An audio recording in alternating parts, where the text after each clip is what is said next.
ээж аав энтрийг өглөөл загнаал хангот надад амар муухай байдаг юм. Тэгээд ингээд би ээж авдаа ер нь тэр үедээ дург болоод уг нь хайртай ч гэсэн тэр нь жоохон төвөгтэй байдаг юм уу.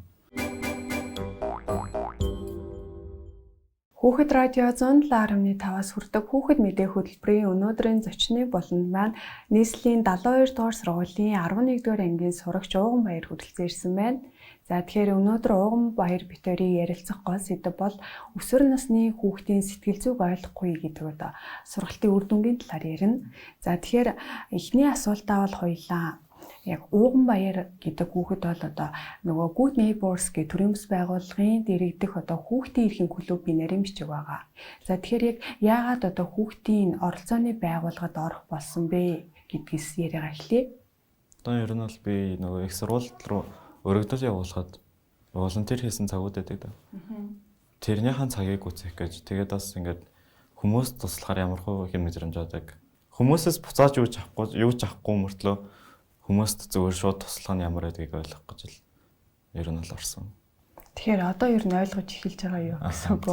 За тэгэхээр яг энэ хүрээндээ ямар сайн дурын ажил хийсэн бэ? Эцэг эхчүүдэд өсвөр насны хүүхдийн сэтгэл зүйг ойлгохыг гэж сургалт оруулсан. Өөрсдөө эхлээд сургалт аваад тэрийгээд хүмүүсээр өөрсдөө дамжуулж эцэг эхчүүдэд хүргэсэн. Тэгээд бас clean up гэдэг аянд явсан. Clean up аяны хүрээндээ болохоор туул голын айсаа уучмыг янз цэвэрлсэн. Хавар болгон болдог тий. Тэгэхээр юу сайн нөгөө яг тэр өсвөр насны хүүхдийн сэтгэл зүг ойлгохгүй гэдэг сургалтыг болохоор эхлээд та нар өөрсдөө авсан гэж юм. Тэгэхээр та нарт анх сургалтыг нэг хэн заасан бэ? Одоо Good Neighbors-ийн одоо манай клубыг хариуцаж авдаг багш нь болохоор хүүхдийн сэтгэл судлаач байхгүй мэрэгчлэн. Тэгээд тэр багшаас өөрсдөө эхлээд сургалт аваад тэрийгээ цааш нь түгээсэн. За тэгэхээр хоёулаа энэ сургалтын талаар жоохон дэлгэрүүлээд одоо эцэгчтэй хүргэе гэж бодож байна.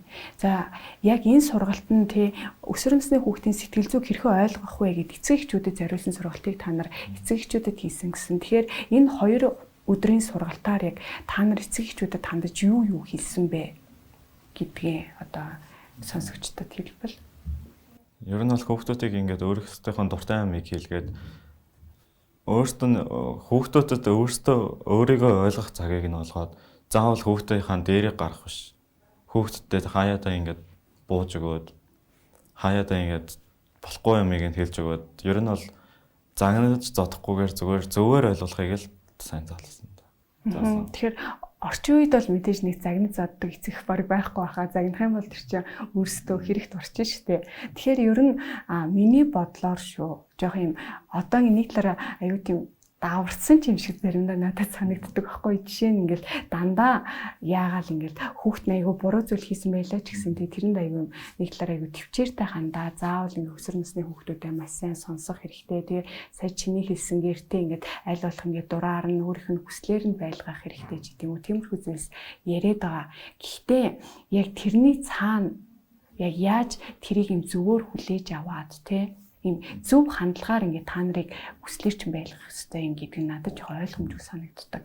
Ээж аав энтрийг өглөөл загнаал хангот надад амар муухай байдаг юм. Тэгээд ингээд би ээж авдаа ер нь тэр үедээ дург болоод уг нь хайртай ч гэсэн тэр нь жоохон төвөгтэй байдаг юм уу. Тэгэхээр ер нь яавал арай юм төвөгтэй биш. Юу гэж хэлбэл ингээ чиний хувьд нэг үгийг хүлээгээд авчиж болохоор санагдах юм жишээ. Дуугаа өндөрсөхгүй ч юм уу. Нэг тиймэрхүү. Ер нь зөөлөх нөр л хэлвэл болно. Тэгэхээр энэ бол зөвхөн чиний онцлоггүй эсвэл сургалтын дээрээ ч гэсэн одоо мэдээж бусад эцэг хэдий эцэг байсан бэ? 200 эцэг ихэд орсон. 2 өдөрт. 100-100-аар нь хуваагаад. Тэгэхээр 200 эцэгхийн цаана мэдээж 200 өөр хүүхэд байгаа. Тэгэхээр тэр хүүхдүүдийн нийтлэг төрхөн ч гэсэн ер нь тиймэрхүү байдаг гэсэн үг үү? Яг ингээд чиний мэдээж сургалт явуулж авах хугацаанд юм олон эцэг эхчүүдийг харж байгаа юм чинь тий. Тэр хүмүүсийн хэлж байгаа санаанууд өөр байсан болов уу гэж би бодож байна. Тэрэн дээр яг ямар ажиглалт ер нь харагдчихсэн бэ? Харцангуй нөгөө шинэ нэмэлт санаа гарч ирээгүй. Бид нартай санал нийлэл явсан. Санал нийлсэн гэхээр ер нь тэгэл хүүхдүүдийн аяыг хараад эвийг нь таруулаад тий тэгэл аль болох сонсох хэвээр. Тэгээд бүр болохгүй бол аргадах хэрэгтэй ч гэдэг юм уу. Тиймэрхүү байдал дээр нь илүү ач холбогдол өгч байгаа гэсэн үг үү. Тэгэхээр хэрвээ ингээд ивэл та нар жоохон давардгүй юу? Надад бол зүгээр давардагч байж магадгүй гэж санагдаад байгаа байхгүй юу? Ер нь ямар байдаг вэ? Жишээ нь яг чиний хувийн зүгээс. Өсвөр насны хүмүүс болохоор нөгөө сэтгэл зүйн арай амар докторгүй байдаг да. Тэнгүүд нь ингээд хүүхэд нь өөрийнхөө төлөө юм ийгээд өөрийнхөө ингээд таньж мэдэх гээд одоо уцаараа тоглох биш өөртөө хэрэгтэй зураг зурах гэх мэт юмнуудыг хийж яхад тэр чин болохгүй байна. Тэрийгэ хий инглээ тэглээ гээд дүүгээ хаармаар гээд ер нь бол тиймэрхүү юмнууд амар их байдаг болохоор аав ээжтэй жоохон дургуулах тал байдаг. Зүгээр яхав сонирхол үнэхээр буруу юм хийгээгүй байхад те зүгээр өөрийгөө тулгаж байгаа бол яхав тэр жоохон буруулах л да. Харин эсрэгээрээ хэрвээ чи цагаа буруу зарцуулж яхад чинь те эцэгч очиод ингээд чи буруу зүйлд цагаа зарцуулж байна гэд хэлбэл тэрэн дээр жишээ нь ингээд бас л адилхантай ингээд гоё хэлэх хэрэгтэй юу заавал харагдаа. Ер нь бол хүүхдүүдтэй цаг төлөвлөлт хийж өгөх нь чухал. Цаг төлөвлөлтийг яаж хийж өгнө гэсэн үг вэ? 7 хоногт хийх юмнууд байгаа да. Ингээд сургаалт гэх мэт юмнууд. Тэгээд гинт гарч ирсэн хийх ёстой юмнууд ч юм уу. Нэг тиймэрхүү хичээлээ хийх цагаа ядаж гаргаж өгсөн хамаагүй дээр. Тэрнээсээ бусад цагтаа чи дуртай юм хийж болно гэдэг. Хичээл яг тэдээс тэгдэн цагийн хооронд тэгэл чи дуусгачих юм бол зүгээр өөрийнхөө дуртай юмнуудыг хийж болно. Танай гэр бүлийн хувьд бол тийм цагийн төлөвлөлттэй байдаг гэсэн үг. Аав ээж чинь чамд тэгж тусалд юм уу? Тийм. Тэр нь чамд ямархаа ач холбогдолтой байдгийг. Өөрийгөө ингээд олоход амар тусалдаг. Ер нь. Тэгээд би хичээлээ хийж хахад хинч надад саад болдгоо. Тэгээд бас өөртөө амар төлөвлөж чаддаг.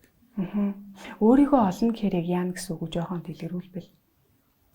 Өөрийнхөө зан характер, ирээдүйн мэргэжил ямархаа юм дээр сайн чадвар Тэрийг яаж танин мэдэх юм? Мэдээж юу чиний хувьд аягүй сайн тэрийг мэддэг байж болно л доо. Гэхдээ яг хүүхэд болгоно нөгөө харилцан адилгүй юм чи ялгаатай байгаа. Тэгэхээр ерөнхийдөө хэрвээ өөрийнхөө яг юун сонирхолтой яадаг, ийдэг гэдээсээ мэдэхгүй байгаа бол тэрийг хаанаас эхэлж хайгаад магадгүй хинээс тусламж зөвлөгөө авбал зүг байт юм бэ? Би бол яг өөрийнхөө сонирхлыг олохдоо сошиал медиагаас амар сайн юм учраас. Одоо гитар тоглож байгаа хөгжмийн хаягийн тоглож байгаа хүмүүс нь ингээд амархан ч юм шиг хэцүү ч юм шиг гэх юм уу. Тэгээд амархнаас нь хийхснээр гаад хэцүү рүүгээ ороод. Тэгж бас өөрийнхөө хувьд бол. Чиний хувьд бол оролдлого дээрээс нь зөв үлгэр дуурайлаа аваад ингэ явж байгаа юм байна. Тэгэхээр өсвөр насны хүүхдийн нэрийн хөгжөхөд те интернет орчин ер нь яг чиний аав ээжээс илүү нөлөөтэй гэдэг үү?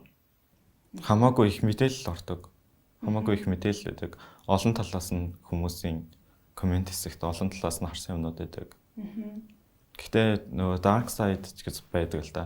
Тийм. Болохгүй юмнууд. Тэр талыг нь одоо тэр жоохон харанхуй тал те юм сөрөг зүйлсийг нь ер нь хүүхдүүд яг яах ёстой гэдгийг чиний хувьд ингээд аав ээж чинь тэрэн дээр хяналт тавьдггүй эсвэл зүгээр юм бүр болохгүй гэд хоригдсан юм одоо нөгөө тохиргоонууд байдаг шүү дээ. Тийм байдгүй. Ер нь тэр нь ямар байдгийг. Наас дээр бол тийм юм байдаггүй. Гэхдээ би өөрөө ингээд нөгөө тийм юм гаргаж ирж байгаа Facebook page энтрийг нь report хийдэг болохоор дахиж гарч ирдэггүй. Тэгээд ер нь бол тгээс 12 насны хүүхдэд Facebook энтер нээж өгч байгаа бол тиймэрхүү юмнууд нь хэрэгтэй байдаг. За тэгэхээр ууган баярын хувьд 16 настай болохоор мэдээж аав ээж нь хайцангуй нээлттэй хандж байгаа бах тий. За тэгэхээр өнөөдөр хоёулаа яг сонсогчдоо зориулаад өсвөр насны хүүхдийн сэтгэл зүйн асуудлыг ярьж байгаа. За тэгээ ялангуяа ууган баярын хувьд одоо эрэгтэй хүүхдийн талаас илүү сайн мэдж байгаа гэж бодож байна. Тэгэхээр ер нь эрэгтэй хүүхдүүдийн сэтгэл зүйн онцлог нь яг ямар байдгийг тэрэн дээр эцэг эхчүүд нь зүгээр илүү октоодтай хүн бол жишээ нь яг эрэгтэй хүүхэд ямар байдгийг сайн мэдтгүү болов уу?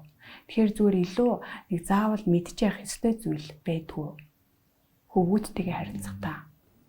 Ер нь хөвгүүдтэйгээ харилцахдаа аауд нь харьцуул хамаагүй дээр. За. Ээжүүд нь ингээд миний хувьд л ингээд ээж намайг арай бага ойлгодог юм шиг санагддаг. Тэгээд аавтайгаа ярихаар хамаагүй илүү ойлгож байгаа юм шиг санагддаг. Жишээ нь яг юун дээр? Би оройтож очих гэх мэт юм дээр. Ээжүүд бол арай түргэн бухимдаж хүлээж авдаг бах тий. Аха. Аав нар болохоор чамд яг ямар нөлөө үзүүлээд ямар талаас нь юу гэж тайлбарлаж хэлдэг? Аав бол зүгээр ингээд намайг юу хийснийг асуугаад ингээд найзуудтайгаа гарч мараад явсан бол зургийг чинь ингээд зургаа дараараа миний хүүгээ хэлдэг байхгүй надад. Хамт явж байгаа. Юу хийснийхаа зураг мөрийг дараа тэгээ ирэхээр эрд үзүүлээрэй гэдэг. Тэгээд би очиод үзүүлдэг. Сургалтанд суусан бол тэр сургалтынхаа зургийг бас хардаг. Тэгэхээр чиний хувьд аавтайгаа үүсгэсэн нөгөө ихтгэлцэл нь харилцааны тэрүүгээрээ батлагдчихдаг учраас асуудал үүсдэг үү. За тэгэхээр хоёулаа ярилцлагынхаа төгсгөлд өнөөдрийн хоёулын чинь гол сэдэв бол өсвөр насны хүүхдийн сэтгэл зүг эцэг хин яаж ойлгох ёстой юм бэ гэдэг зүйл исэн тийм үү. Тэгэхээр энэ дээр чи яг өөрийнхөө талаас одоо эцэг эхчүүдтэй хандаад заавал хэлэх ёстой зүйл байгаа бол тэрийг хоёулаа хэлээд тэгээ нэвтрүүлгийн өндөрлөе гэж бодож байна. Ер нь бол заавал хүүхдийнхаа дээр нь эцэг их нь гараад шаардлага байхгүй. Зарим үедээ хүүхэдтэй бууж өгöd, зарим үедээ болохгүй зүйлийг нь болохгүйгээр нь хориглоод ер нь бол хүүхдээ сайн сонсох хэрэгтэй. За, сонсон гэснээс нэрээ яавал сонссон болох вэ? Яаж ярилцуулж юм уу? Эцэг эхчүүд бол мэдээж хүүхдээ одоо сонсож байгаа л гэж бодож байгаа бодно ер нь бол. Би хүүхдээ сонсдог штэ, би хүүхдтэйгээ ярихыг хичээдэг штэ гэж хэлэх байх. Яг яаж харилцвал та нарын хувьд 100% чамайг сонссон, чамтай ярилцсан юм шиг мэдрэмжийг төрүүлэх вэ? Яг бусад аав ээжийг харахаар ер нь бол дандаа би гэдэг. Ингээд чи намайг ойлгохгүй гэдэг. Тиймэрхүү юмнууд нэмэрх байдаг. Тэгээд ер нь бол аав ээжүүд нь өөрсдөө биш. Ер нь бол хүүхдээ сайн ойлгох л хэрэгтэй. Хүүхэд чинь яагаад байгааг эхлээд ойлгочод дараа нь өөрхөө ингээд асуудлыг яриад хамт явсан дээр. Ярьсан дээр. Тэгэхээр ер нь зүгээр хангалттай сонсохгүй л өөрийнхөө өнцгөөс хараад идэг юм байна тий. Тийм, ер нь.